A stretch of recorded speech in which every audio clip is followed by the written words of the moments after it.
نحمدہ ونصلی علی رسولہ الکریم اما بعد فاعوذ باللہ من الشیطان الرجیم بسم اللہ الرحمن الرحیم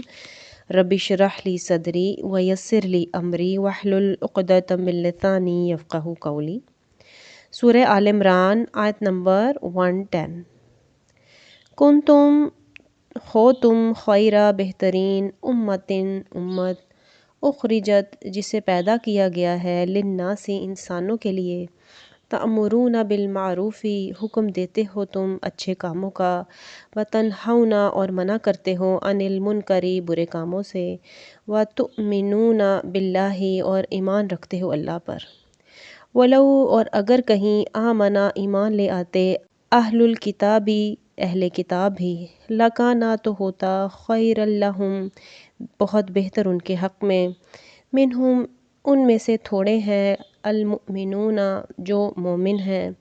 واکثرہم اور زیادہ ان میں سے الفاسقون فاسق ہیں۔ اللہ تعالیٰ پر ایمان لانا سب باقی اعمال و افعال سے مقدم ہے۔ اس آیت مبارکہ میں امر بالمعروف اور نہی عن المنکر کا ذکر محض اس لیے پہلے کیا گیا ہے کہ اس سے امر بالمعروف اور نہی عن المنکر کی اہمیت واضح ہو جائے، اور پھر یہ وضاحت بھی فرما دی گئی کہ اے مسلمانوں، تم بہترین امت صرف اس لیے ہو کہ تم برے کاموں سے منع کرتے ہو اور اچھے کاموں کا حکم دیتے ہو۔ مطلب یہ ہے کہ جب تک مسلمان اچھے کاموں کا حکم دیتے اور برے کاموں سے روکتے رہیں گے وہ بہترین امت رہیں گے، اور جب انہوں نے اس فریضے سے کوتاہی کی تو پھر وہ بہترین امت نہیں رہیں گے۔ برے کاموں سے مراد کیا ہے؟ کفر، شرک، بدعات، رسوم قبیحہ، فسق و فجور، ہر قسم کی بد اخلاقی اور بے حیائی اور نامعقول باتیں شامل ہیں اس میں، اور ان سے روکنے کا فریضہ فرداً فرداً بھی ہر مسلمان پر عائد ہوتا ہے، اور اجتماعاً امت مسلمہ پر بھی۔ ہر ایک کو اپنی اپنی حیثیت اور قوت کے مطابق اس فریضے سے عہد برآ ہونا لازم ہے۔ آپ صلی اللہ علیہ وسلم نے فرمایا، تم میں سے کوئی شخص جب کوئی برائی دیکھے تو اسے بزور بازو ختم کر دے، اور اگر ایسا نہیں کر سکتا تو زبان سے ہی روکے، اور اگر اتنا بھی نہیں کر سکتا تو کم از کم دل میں ہی اسے برا سمجھے، اور یہ ایمان کا کمزور تر درجہ ہے۔ اور پھر جہاں تک نیک کاموں کی بات ہے تو نیک کاموں سے مراد توحید خالص اور ارکان اسلام کی بجا آوری، جہاد میں شمولیت، بدعات سے اجتناب، قرابت داروں کے حقوق کی ادائیگی، اور تمام مسلمانوں سے مروت، اخوت و ہمدردی اور خیر خواہی ہے۔ پھر اللہ تعالیٰ فرما رہے ہیں کہ وَلَوْ آمَنَ أَهْلُ الْكِتَابِ لَكَانَ خَيْرًا لَهُمْ، یعنی ایک وقت تھا جب اللہ تعالیٰ نے بنی اسرائیل کو تمام جہان والوں پر فضیلت بخشی تھی، جیسے کہ ہم پیچھے پڑھ کر آئے ہیں، مگر ان لوگوں نے نہ صرف یہ کہ فریضہ امر بالمعروف اور نہی عن المنکر کو ترک کر دیا، بلکہ خود بھی بے شمار بڑے بڑے جرائم میں مبتلا ہو گئے۔ تو اللہ تعالیٰ نے ساری دنیا کی امامت و قیادت کی ذمہ داری ان سے چھین کر امت مسلمہ کے حوالے کر دی۔ اب جو فضیلت انہیں حاصل تھی وہ امت مسلمہ کو حاصل ہو گئی، اور اس آیت مبارکہ میں اہل کتاب کو یہ بتایا جا رہا ہے کہ اگر وہ ایمان لے آتے تو اس ذلت و خواری سے بچ سکتے تھے جو ان کے مقدر ہو چکی ہے، اور دنیا میں ان کی عزت بڑھتی اور آخرت میں دوہرا اجر ملتا۔ مگر حق کے واضح ہونے کے بعد ان کی اکثریت نافرمانی پر ہی اڑی رہی اور اپنا ہی نقصان کیا۔ سیدنا عبداللہ بن مسعود رضی اللہ تعالیٰ عنہ بیان کرتے ہیں کہ آپ صلی اللہ علیہ وسلم نے فرمایا، کیا تم اس بات سے خوش نہیں ہو کہ تم اہل جنت میں سے 1/4 ہو جاؤ؟ ہم نے یہ سن کر کہا اللہ اکبر، تو آپ صلی اللہ علیہ وسلم نے فرمایا، کیا تم اس بات سے خوش نہیں ہو کہ تم اہل جنت میں سے 1/3 ہو جاؤ؟ ہم نے کہا اللہ اکبر، تو آپ صلی اللہ علیہ وسلم نے کہا، تم اس بات سے خوش نہیں ہو کہ تم اہل جنت میں سے نصف ہو جاؤ؟ ہم نے کہا اللہ اکبر، تو آپ صلی اللہ علیہ وسلم نے فرمایا، مجھے امید ہے کہ تم اہل جنت میں سے نصف ہوگے۔ اور ایک اور روایت کے مطابق سیدنا ابو ہریرہ رضی اللہ تعالیٰ عنہ بیان کرتے ہیں کہ رسول اللہ صلی اللہ علیہ وسلم نے فرمایا، جس نے کسی کو ہدایت کی طرف بلایا تو اس کو ان تمام لوگوں کے برابر اجر ملے گا جتنا ہدایت کی پیروی کرنے والوں کو ملے گا، اور یہ اجر ان کے اجروں سے کچھ کمی نہیں کرے گا، اور جو کسی کو کسی گمراہی کی طرف بلائے گا تو اس پر ان تمام لوگوں کے گناہوں کا بھی اتنا ہی وبال ہوگا جتنا برائی کی پیروی کرنے والوں کو ہوگا، اور یہ ان کے گناہوں میں کچھ کمی نہیں کرے گا۔ آیت نمبر 111، لن ہرگز نہیں یضروکم بگاڑ سکیں گے یہ تمہارا کچھ بھی، الا مگر اذن ستانے کے، وَإِنْ اگر یقاتلوکم جنگ کریں گے تم سے، یولوکم الادبار تو پھیر جائیں گے پیٹھ، ثم پھر لا ینصرون ان کو مدد بھی نہ ملے گی۔ اس آیت مبارکہ میں اللہ تعالیٰ فرما رہے ہیں کہ اہل کتاب پر نصرت و فتح تمہارا نصیب ہے۔ گالی دینا، برا بھلا کہنا، تمہارے خلاف سازشیں اور غلط پروپیگنڈا اور ستانے کے دوسرے کام ہی یہ کر سکتے ہیں۔ رہا جوان مردوں کی طرح مقابلے میں آنا تو اس بات کی ان میں سکت ہی نہیں ہے، اور اگر کریں گے تو بری طرح پٹ کر بھاگ کھڑے ہوں گے، اور ایسا ہی ہوا۔ خیبر کے دن اللہ نے یہودیوں کو رسوا کیا اور یہ مدینہ میں بھی رسوا ہوئے، اور شام کے نصرانیوں کی تو صحابہ نے کمر ہی توڑ دی، ان کا ملک ہمیشہ کے لیے ان کے ہاتھ سے نکل گیا۔ یہ آیت اخبار بالغیب اور پیشن گوئی پر مشتمل ہے، اور اللہ تعالیٰ نے اس میں فتح، کامیابی اور نصرت کی بشارت بھی دی ہے۔ اب اگرچہ یہود نصرانیوں کے بل بوتے پر فلسطین کے کچھ حصے اور بیت المقدس پر قابض ہیں، مگر وہ وقت آ رہا ہے جب مسلمانوں کے ساتھ یہود کی جنگ ہوگی، اور منظر وہ ہوگا جو رسول اللہ صلی اللہ علیہ وسلم نے اس حدیث میں بیان کیا ہے کہ سیدنا عبداللہ بن عمر رضی اللہ تعالیٰ عنہما بیان کرتے ہیں کہ آپ صلی اللہ علیہ وسلم نے فرمایا، تم یہودیوں سے لڑائی کرو گے یہاں تک کہ ایک یہودی پتھر کے پیچھے چھپے گا، سو وہ پتھر کہے گا، اے اللہ کے بندے، یہ میرے پیچھے یہودی چھپا ہوا ہے، اسے قتل کر دے۔ آیت نمبر 112، دوری بت پڑ گئی مار علیہم الذلۃ ان پر ذلت کی، اینما جہاں بھی ثقفوا پائے جائیں گے، الا یہ کہ بحبل من اللہ پناہ میں آ جائیں اللہ کی، وحبل یا پناہ میں آ جائیں من الناس انسانوں میں سے کسی کی، وباؤ اور گھر گئے وہ بغضب من اللہ غضب میں اللہ کے،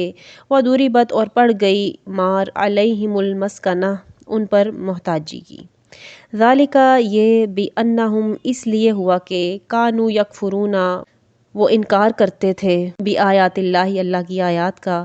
ویقتلون الانبیاء اور وہ قتل کرتے تھے انبیاء کو، بغیر حق ناحق، ذالک اس کا بما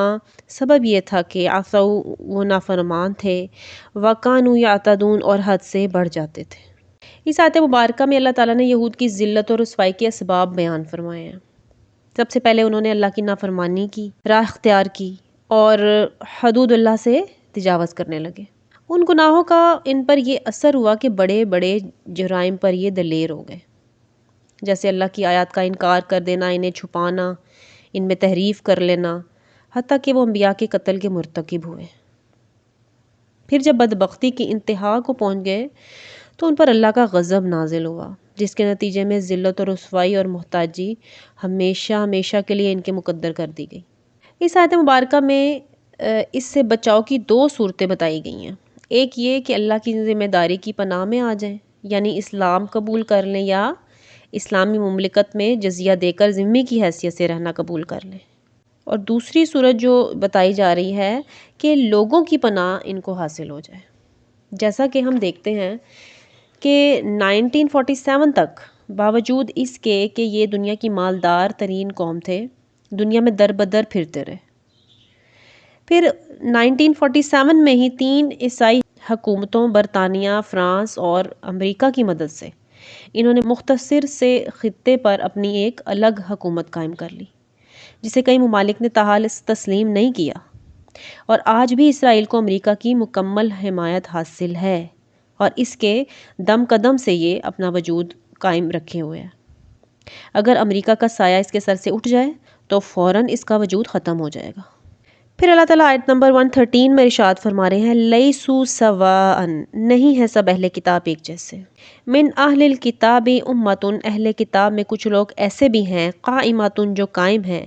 یتلون تلاوت کرتے ہیں آیات اللہ اللہ کی آیات کی، انا اللیلی رات کی گھڑیوں میں، وہم یسجدون اور وہ سربسجود رہتے ہیں۔ یعنی پہلے اللہ تعالیٰ نے یہ بتایا کہ اہل کتاب کی اکثریت فسق و فجور پر ہی مصر رہی، اور اس آیت میں یہ بتایا جا رہا ہے کہ وہ سب کے سب ہی برے نہیں، یعنی ان میں کچھ اچھے لوگ بھی موجود ہیں جو ایمان لے آئے، مثلا عبداللہ بن سلام اور ان کے ساتھی، یا نجاشی شاہ حبشہ وغیرہ، اور ان میں وہ سب خوبیاں موجود ہیں جو نیکوکار مسلمانوں میں ہوتی ہیں، اور یہ مفاد پرست اور جاہ طلب ہونے کے بجائے حق پرست تھے۔ یہ راتوں کو قیام کرتے اور نماز تہجد پڑھتے اور قرآن کی تلاوت کرتے اور اللہ کے حضور ٹھوڑیوں کے بل سجدے کرتے ہوئے گر جاتے ہیں۔ پھر اللہ تعالیٰ آیت نمبر 114 میں ارشاد فرما رہے ہیں، یؤمنون ایمان رکھتے ہیں باللہ اللہ پر، والیوم الآخری اور روز آخرت پر، ویأمرون بالمعروف اور حکم دیتے ہیں نیک کاموں کا، وینہون اور منع کرتے ہیں عن المنکر برے کاموں سے، ویسارعون فی الخیرات اور سرگرم رہتے ہیں بلائی کے کاموں میں، واولئک من الصالحین اور یہ نیک لوگوں میں سے ہیں۔ یعنی اس آیت مبارکہ میں بھی اللہ تعالیٰ انہی صالحین کا ذکر فرما رہے ہیں کہ یہ لوگ اللہ تعالیٰ اور یوم آخرت پر ایمان رکھتے ہیں، نیکی کا حکم دیتے ہیں اور برائی سے روکتے ہیں۔ عبداللہ بن سلام یہود کے ممتاز علماء میں سے تھے۔ جب آپ صلی اللہ علیہ وسلم ہجرت کر کے مدینہ تشریف لائے اور عبداللہ بن سلام نے آپ صلی اللہ علیہ وسلم میں وہ نشانیاں دیکھیں جو تورات میں نبی آخر الزمان کی بتائی گئی تھیں، تو آپ فوراً خدمت اقدس میں حاضر ہوئے اور چند سوالات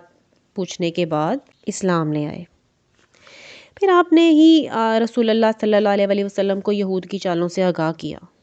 تو یہود ان کے دشمن بن گئے۔ پھر جب ایک زنا کے مقدمے میں یہود نے تورات سے رجم کی آیت کو چھپانا چاہا، تو عبداللہ بن سلام نے ہی اس آیت کی نشاندہی کر کے یہود کو نادم اور رسوا کیا۔ عبداللہ بن سلام کو ایک خواب آیا تھا جس کی تعبیر رسول اللہ صلی اللہ علیہ وسلم نے یہ بتائی کہ عبداللہ بن سلام آخری دم تک اسلام پر ثابت قدم رہیں گے۔ اور اسی طرح نجاشی شاہ حبشہ کا ذکر کریں تو اس کا اصل نام اسہمہ تھا۔ اس نے مسلمانوں کی اس وقت بھرپور حمایت کی جب مسلمان ہجرت کر کے حبشہ پہنچے اور قریش مکہ کا ایک وفد انہیں واپس لانے کے لیے شاہ حبشہ کی خدمت میں حاضر ہوا تھا۔ شاہ نے نہ صرف یہ کہ مسلمانوں کو واپس نہیں کیا بلکہ پناہ بھی دی اور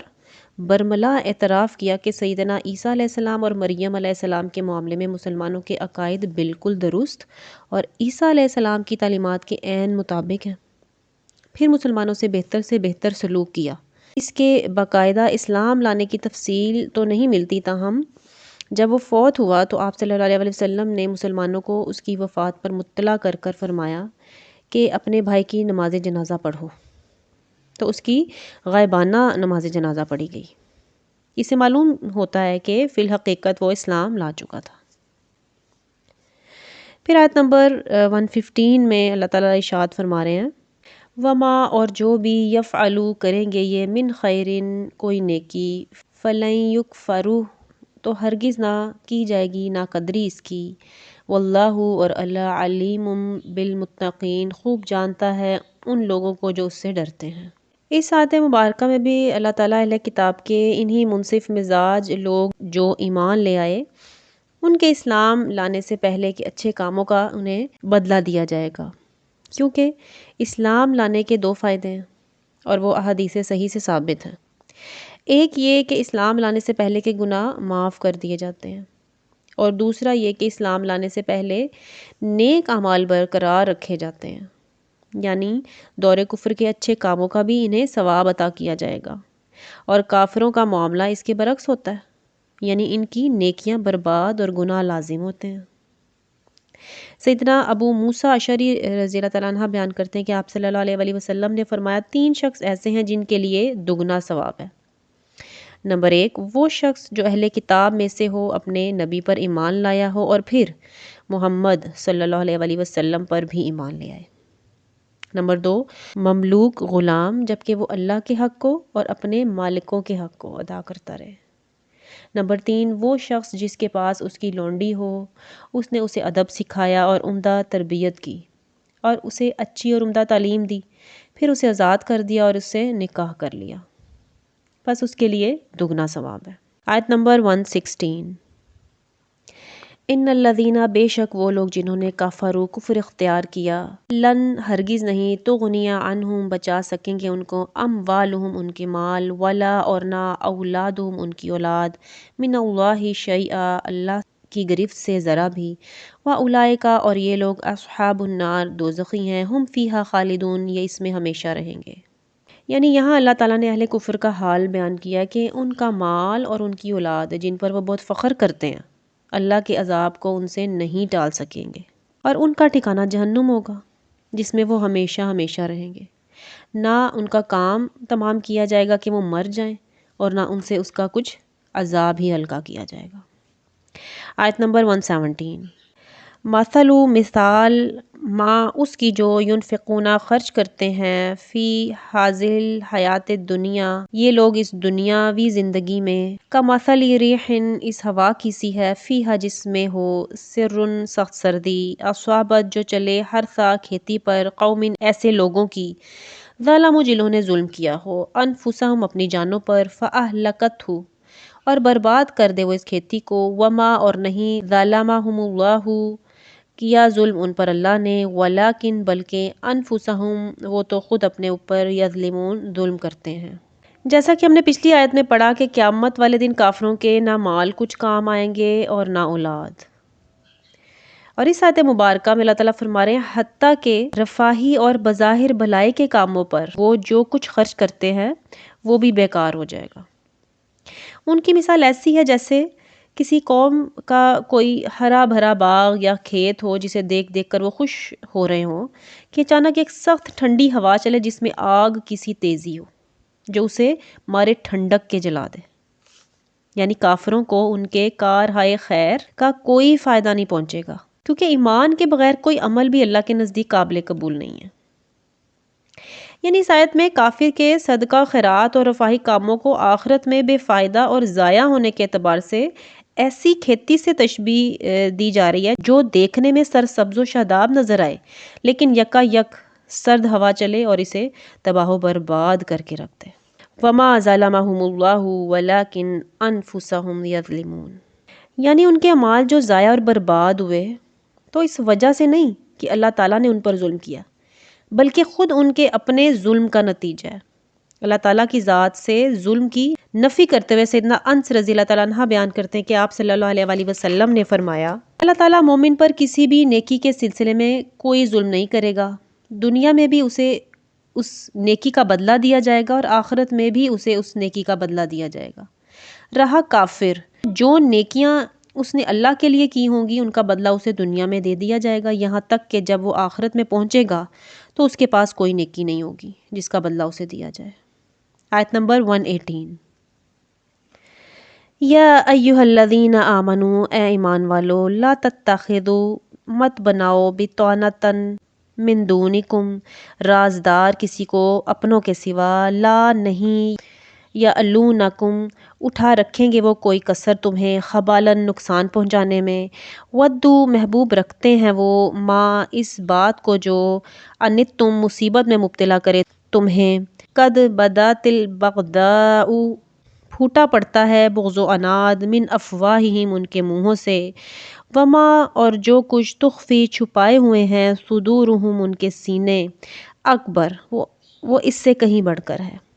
قد بے شک، بینا کھول کھول کر بیان کر دی ہیں ہم نے، لکم تمہارے لیے، الآیات نشانیاں، ان کنتم تعقلون اگر تم عقل رکھتے ہو۔ یہ خطاب دراصل ان سارے مدینہ سے ہے اور اس کے بعد تمام اہل ایمان سے۔ ان سارے مدینہ کے دو بڑے قبیلے اوس و خزرج مدینہ میں آباد تھے۔ اسلام سے پہلے ان قبائل کی آپس میں ٹھنی رہتی تھی اور مدینہ کے یہود بھی 3 قبائل میں منقسم تھے۔ یہودیوں کا یہ کام تھا کہ ان کا ایک قبیلہ اوس کا حلیف بن جاتا اور دوسرا خزرج کا، اور اس طرح اوس و خزرج کو آپس میں لڑاتے رہتے تھے، اور اس طرح کئی طرح کے مفادات حاصل کرتے تھے۔ مثلاً ایک یہ کہ ان کے ہتھیار فروخت ہو جاتے تھے، دوسرا یہ کہ اپنی قلت تعداد کے باوجود ان سارے مدینہ پر اپنی بالادستی قائم رکھتے اور ان کی معیشت و سیاست پر چھائے ہوئے تھے۔ جب اوس و خزرج کے قبیلے مسلمان ہو گئے تو اس کے بعد بھی وہ یہودیوں کے ساتھ وہی پرانے تعلقات نبھاتے رہے اور اپنے سابق یہودی دوستوں سے اسی سابقہ محبت اور خلوص سے ملتے رہے۔ لیکن یہودیوں کو آپ اور آپ صلی اللہ علیہ وآلہ وسلم کے مشن سے جو بغض و عناد تھا، اس کی بنا پر وہ کسی مسلمان سے مخلصانہ محبت رکھنے کو تیار ہی نہیں تھے۔ انہوں نے منافقانہ روش اختیار کر رکھی تھی۔ ظاہر میں تو وہ انصار سے دوستی کا دم بھرتے تھے، مگر دل میں ان کے سخت دشمن بن چکے تھے۔ اس ظاہری دوستی سے وہ دو قسم کے فوائد حاصل کرنا چاہتے تھے۔ ایک یہ کہ کسی طرح مسلمانوں میں فتنہ و فساد پیدا ہو جائے، جیسا کہ شماس بن قیس یہودی نے کیا، جس کے بارے میں ہم پہلے پڑھ چکے ہیں۔ اور دوسرے یہ کہ مسلمانوں کے جماعتی راز ان کے دشمنوں تک پہنچائیں۔ انہی وجہ کی بنا پر اللہ تعالیٰ نے مسلمانوں کو کسی بھی غیر مسلم سے دوستی گانٹھنے اور اسے اپنا رازدار بنانے سے روک دیا۔ اور یہود کے بغض اور عناد کا تو یہ حال تھا کہ بسا اوقات ان کی زبان سے کوئی ایسی بات نکل جاتی تھی جو ان کی مسلمانوں سے گہری دشمنی کا پتہ دے جاتی تھی، اور حسد اور دشمنی کے بارے میں ان کی زبان قابو میں نہیں رہتی تھی، اور جو ان کے دلوں میں کدورت بھری ہوئی تھی وہ تو اس سے بہت بڑھ کر تھی۔ اس لیے اللہ تعالیٰ نے مسلمانوں کو متنبہ کرتے ہوئے فرمایا کہ اگر تم سوچو تو ان کی دوستی میں تمہیں سراسر نقصان ہی نقصان ہے، لہٰذا کافروں سے دوستی رکھنے سے بہرحال تمہیں اجتناب ہی کرنا چاہیے۔ مگر افسوس اس وقت مسلمان ملکوں کے حکمرانوں نے اللہ کے اس حکم کو پس پشت پھینک رکھا ہے، اور غیر مسلم ان کے کلیدی عہدوں پر فائز اور تقریباً تمام پوشیدہ باتوں سے آگاہ ہیں، اور نتیجہ سب کے سامنے ہے۔ آیت نمبر 119، ہا انتم اولائی، یہ تم ہو ایسے، تحبونہم کہ دوست رکھتے ہو ان کو، ولا جبکہ نہیں، یحبونکم پسند کرتے وہ تمہیں، وتؤمنون اور ایمان رکھتے ہو تم، بالکتاب کلی سب کتابوں پر، وَإِذَا اور جب لقوکم ملتے ہیں تم سے، قالوا تو کہتے ہیں، آمنا ہم ایمان لائے، وَإِذَا اور جب خلو خلوت میں ملتے ہیں، عدو تو چبانے لگتے ہیں، علیکم تم پر، الانامل اپنی انگلیاں، من الغیظ مارے غصے کے، قل کہہ دیں، موتو مر جاؤ، بغیظکم اپنے غصے میں، ان اللہ بے شک اللہ، علیم خوب جانتا ہے، بذات الصدور اس کو جو سینوں میں ہے۔ کفار و منافقین سے رازداری کی ممانعت کی مزید علت بیان کرتے ہوئے اللہ تعالیٰ نے فرمایا کہ تم اپنی سادگی میں ان سے محبت کرتے ہو، اور ان کا حال یہ ہے کہ وہ تمہیں بالکل نہیں چاہتے، بلکہ شدت نفرت کی وجہ سے اپنے دانتوں سے اپنی انگلیاں کاٹتے ہیں کہ کب انہیں کوئی ایسا موقع ملے کہ تمہارے وجود سے چھٹکارا پا لیں۔ اس کے بعد اللہ تعالیٰ نے نبی کریم صلی اللہ علیہ وآلہ وسلم سے فرمایا، قل موتوا بغیظکم، یعنی آپ کہہ دیں کہ تم لوگ اپنے غیظ و غضب کے مارے زندہ رہتے ہوئے بار بار مرتے ہو۔ اللہ تعالیٰ تو اپنی نعمت کو مسلمانوں پر تمام کر کے اور دین حق کو تمام ادیان پر غالب کر کر رہے گا۔ آیت نمبر 120،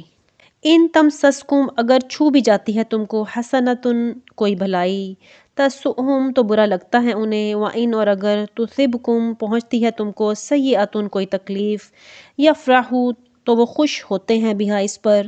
وَإِن اور اگر تصبروا تم صبر سے کام لو، وتتقوا اور تقوی اختیار کرو، لا نہیں، یضرکم نقصان پہنچائے گی تم کو، کیدہم شیئن ان کی چالیں ذرا بھی، ان اللہ بے شک اللہ، بما ان کرتوتوں کا جو یعملون یہ کر رہے ہیں، محیط پوری طرح احاطہ کیے ہوئے ہیں۔ کافروں کی مسلمانوں سے شدت عداوت کی مزید تفصیل یہاں پہ بیان کی جا رہی ہے کہ اللہ تعالیٰ نے فرمایا کہ تم ان کافروں سے دوستی رکھتے ہو، جبکہ تم سے ان کی عداوت کا حال یہ ہے کہ اگر کوئی بلائی تمہیں چھو بھی جاتی ہے تو انہیں تکلیف ہوتی ہے، اور اگر تم پر کوئی مصیبت آ پڑتی ہے تو مارے خوشی کے آپے سے باہر نکلے جاتے ہیں۔ تو بھلا ایسوں کو دوست بنانا کہاں کی دانش مندی ہے؟ اس کے بعد اللہ تعالیٰ نے کافروں کے شر و فساد سے بچنے کا طریقہ بتایا ہے کہ مسلمانوں کو اللہ کی طرف سے آزمائشوں پر صبر کی عادت ڈالنی چاہیے، ہر حال میں اللہ سے ڈرتے رہنا چاہیے، تقوی اور بندگی کی راہ اختیار کرنی چاہیے، غیر مسلموں سے مدد نہیں لینی چاہیے۔ اگر وہ ان احکام پر عمل کریں گے تو کافروں کے مکر و فریب انہیں کوئی نقصان نہیں پہنچا سکیں گے۔ اس لیے جو اللہ پر توکل کرے اور آزمائشوں پر صبر کرے گا اور صرف اسی سے مدد مانگے تو وہ یقیناً اپنے مقاصد میں کامیاب ہوگا۔ اللہ اسے کبھی ضائع نہیں کرے گا اور دشمن کے مقابلے میں اسے فتح و نصرت عطا فرمائے گا۔ لیکن اس کے برعکس جو غیروں سے مدد چاہے گا، اللہ اسے اس کے نفس کے حوالے کر دے گا اور اپنی نصرت سے اسے محروم کر دے گا۔ اور مسلمان آج بھی یہ نسخہ استعمال کر کے دیکھتے اور اللہ کو چھوڑ کر دوسروں کے سامنے ماتھا نہ رگڑتے، بڑی طاقتوں کو اپنا معبود نہ بناتے، اللہ کے بجائے ان سے مدد نہ مانگتے، تو اللہ کا وعدہ ہمیشہ کے لیے ایک ہی ہے۔ فتح و کامیابی ان کے قدم چومتی، عزت و سیادت ان کے سر کا تاج ہوتی اور دوسری قومیں ان کے سامنے گھٹنے ٹیک دیتی۔ اللہ تعالیٰ امت مسلمہ کو اپنے بتائے ہوئے ہر راستے پر چلنے کی توفیق عطا فرمائے، آمین یا رب العالمین۔ سبحانک اللہم و بحمدک، اشہد ان لا الہ الا انت، استغفرک و اتوب